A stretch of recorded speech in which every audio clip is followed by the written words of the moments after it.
बिस्मिल्लाहिर्रहमानिर्रहीम। अस्सलाम वालेकुम नाज़रीन। आज मैं आपके साथ शेयर करूंगी मटन मसाला की सुपर टेस्टी रेसिपी।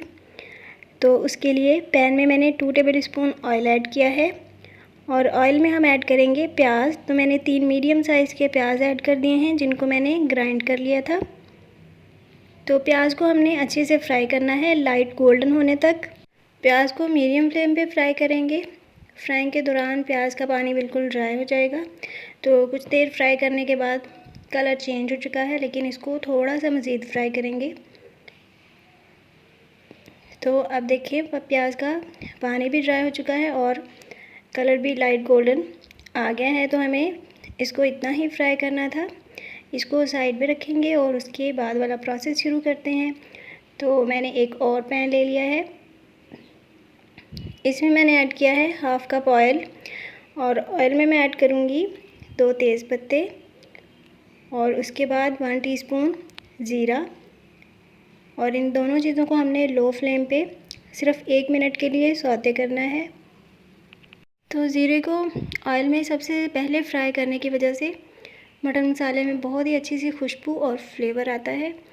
तो यकीनन आप उसको फ़ील करेंगे। तो ज़ीरे को हमने 1 मिनट के लिए सौते कर लिया है। अब हम इसमें ऐड करेंगे मटन। मैंने 1 केजी मटन ले लिया है जिसको मैंने छोटे पीसीस में कटवा लिया था। तो यहाँ पे नए नाज़रीन से गुजारिश है कि प्लीज़ मेरे चैनल को सब्सक्राइब करें और साथ लगे हुए बेल आइकन को प्रेस करें ताकि नई वीडियोज़ के नोटिफिकेशंस आपको मिलते रहें और मुझे हौसला। तो मटन ऐड करने के बाद इसको हमने फ्राई करना है 2 से 3 मिनट के लिए। हाई फ्लेम पे इसको हम फ्राई करेंगे और उसके बाद मटन जो है वो पानी छोड़ देगा। पहले 2 से 3 मिनट के लिए जब हम इसको हाई फ्लेम पे फ्राई करेंगे तो इसमें और कुछ भी ऐड नहीं करना, ये आहिस्ता से अपना पानी छोड़ना शुरू कर देगा। तो 2-3 मिनट गुजर चुके हैं, मटन ने पानी छोड़ दिया है। तो अब हम इसमें ऐड करेंगे दालचीनी का टुकड़ा और 1 बड़ी इलायची। और अब हम इसका पानी ड्राई करेंगे।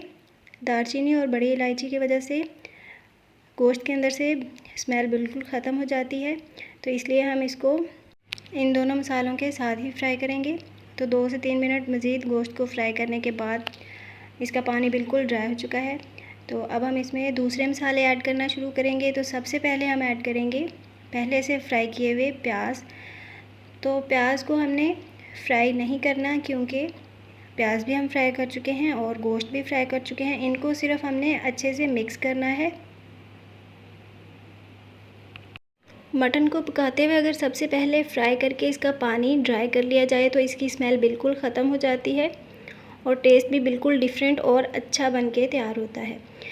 तो अब प्याज को मिक्स करने के बाद मैं ऐड कर रही हूँ 1.5 टेबल स्पून लहसुन अदरक का पेस्ट।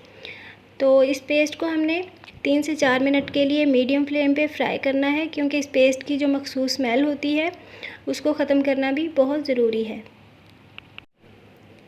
लहसुन अदरक के पेस्ट को हमने 3 से 4 मिनट के लिए अच्छे से फ्राई कर लिया है और इसके बाद हम ऐड करेंगे दूसरे मसाले। तो सबसे पहले मैं ऐड कर रही हूँ नमक। मैंने 1 टीस्पून नमक ऐड कर दिया है।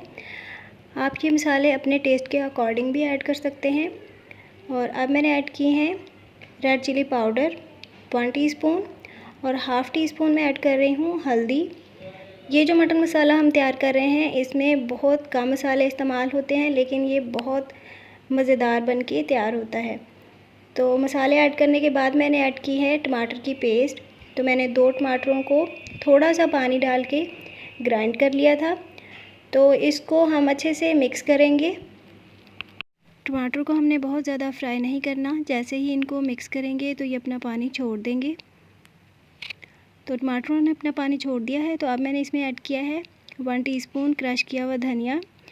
तो धनिया को हमने मिक्स करना है और उसके बाद इस सारे मसाले को हम कुक करेंगे 5 मिनट के लिए कवर करके।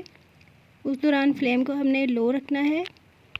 टमाटर को हमने बहुत ज़्यादा फ्राई नहीं किया था, लेकिन इस सारे मसाले को हमने कवर करके कुक किया है 5 मिनट के लिए। तो मसाला बहुत अच्छे से फ्राई हो चुका है, ऑयल सेपरेट हो गया है। तो अब मैंने इसमें ऐड किया है 1 टेबल स्पून हरी मिर्चों की पेस्ट। तो इसको भी मसाले के साथ अच्छे से मिक्स कर लेंगे। हरी मिर्चों को हमने इसी पॉइंट पे ऐड करना है, इस तरह इनकी बहुत अच्छी सी खुशबू और फ्लेवर आता है। तो मिर्चों को हमने अच्छे से मिक्स कर लिया है। तो आखिर में हम ऐड करेंगे पानी। तो मैंने 500 ml पानी ऐड किया है और पानी ऐड करने के बाद सारे मसाले को पानी के साथ अच्छे से मिक्स करेंगे।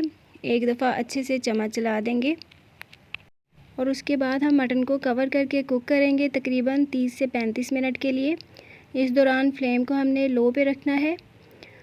तो तकरीबन 35 मिनट के लिए मटन को हमने कुक कर लिया है। ये बिल्कुल तैयार हो चुका है, बिल्कुल टेंडर हो चुका है। तो लास्ट में मैं ऐड कर रही हूँ गरम मसाला हाफ़ टी स्पून और 2 चुटकियाँ मैंने सौंफ का पाउडर ऐड कर दिया है अच्छे से फ्लेवर के लिए। तो इन दोनों मसालों को हम अच्छे से मिक्स कर लेंगे। हमारा मज़ेदार सुपर टेस्टी मटन मसाला रेडी है। तो इसको हम डिश आउट करते हैं। ये मटन मसाला बेहद कमाल का बनके तैयार होता है। तो देखें ग्रेवी मसाला भी बहुत अच्छा बनके तैयार हुआ है, परफेक्ट बना है।